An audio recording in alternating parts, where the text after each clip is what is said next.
What's up, guys? Welcome back to another Hank Baits video, and today we're going to be doing something a little bit different. We're going to be making a trout lure. So normally, if you're new to my channel, I do make bass lures like topwater frogs and crankbaits, stuff like that. But today we're going to be doing something a little bit smaller and more trout appropriate, I guess you could say.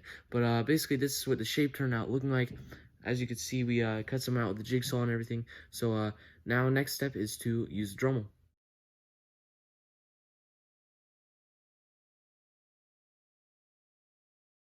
Now we're on to sanding.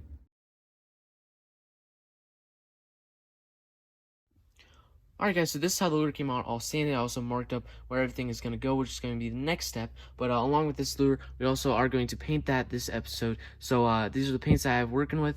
I'm going to paint it look like Rainbow Trout, which I'm really looking forward to.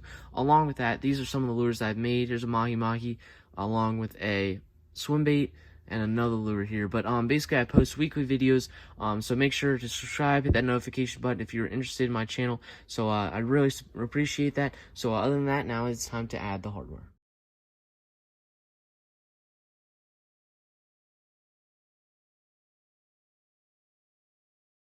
Alright, guys, so the next step is to make hook hangers and line ties. So if you already know this step, I'll put up a time of what you can skip to on the screen here. But other than that, this is a pretty simple step that I will explain now. So basically, all you have to do is bend the wire into a loop like this and put both ends into your drill. And then normally I put a nail like right here in our vise and then just wrap it around and then drill and pull tight.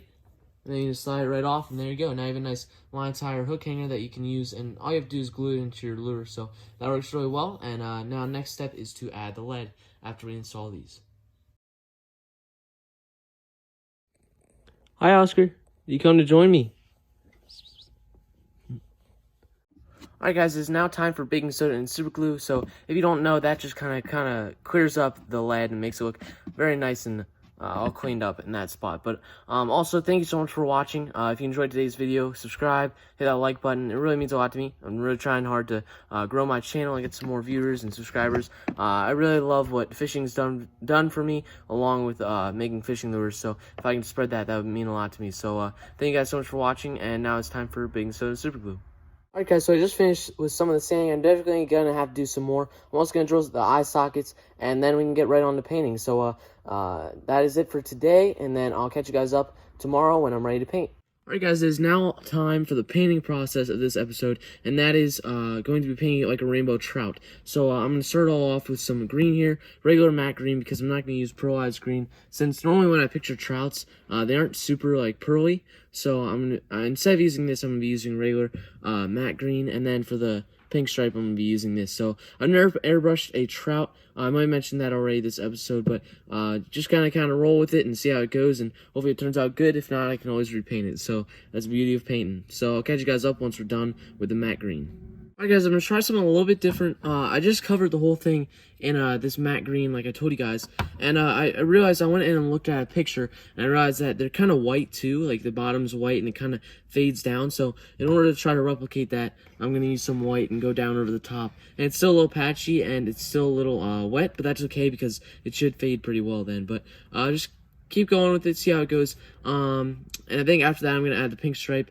and the white on the belly. So catch you guys up once we're done with the white. Alright, guys, it's now a couple days later, and I did add the white like I mentioned, but it did turn out a little bit spotchy because of how cold it was out here. So I'm now going to go over that, the belly with white some more, so that way it's not as spotchy. And then also I'm probably going to add some darker greens to go across, because if you've seen rainbow trout before, they kind of have darker colors starting at the top and then fading into some lighter colors. So now it's time to add the white, and then we can add some more colors on top of that. Alright, guys, so the last thing I just did was add the white, and I also mixed up some of this matte green, yellow, and white to kind of make this lighter color. So now the next step is to go over that with darker green, and then I'm not sure if I'm going to do darker green or black on the top yet, but we'll decide, and then I can add all the details like the black dots and the rainbow stripe across. But yep, that's what I'm dealing with, and next step is to add some darker green.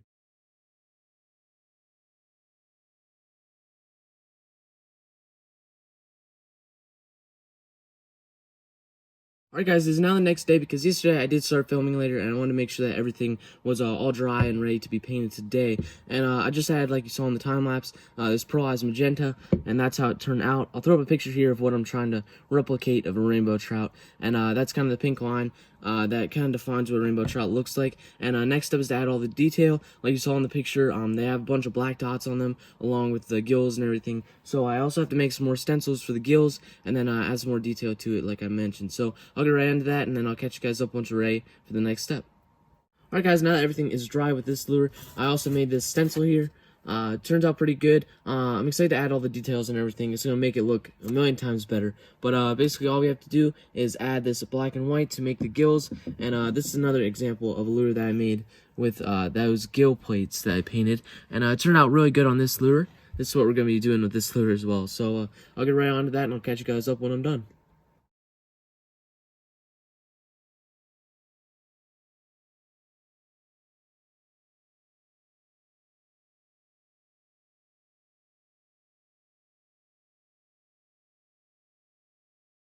Alright guys, so while the lure here is drying on the drying rack, I thought I'd show you guys, this is what I just got. So I got a fish tank. It's a 10-gallon fish tank. I filled it up most of the way. But basically we are going to be able to get some cool shots of the lures and figure out like how they sink, how they float, all that good stuff, and try to figure out how they'll work and everything without actually having to go fish with them. And since right now it is winter, I'm not able to fish right now because of how cold it is, so we are going to be able to test it. So that's the beauty of this. So I'm really excited for that. You're going to see this lure that we just finished in today's video, see how it works in the test tank. So stay tuned for that if you'd like to see that. So other than that, thanks for watching, and get right back to the video. Alright guys, now the moment of truth. Look at that. It sinks perfectly. It has this nice wobble to it as well. I think it's going to work perfect. Definitely catch a bunch of fish. As you can see, there's no lip on it, obviously, so it's a lipless crankbait, so that's why you want a lot of weight in the front. And it looks like it's working very well. Hopefully, gonna definitely catch some fish on this. So, if you enjoyed today's video, please subscribe, hit that like button. Thank you so much for watching, and I'll see you in the next one. Alright guys, to go along with my fish tank, I also got a fish tank in my room, which is pretty sick. This is the frog that I got. I haven't named him yet, so if you have any names, let me know in the description.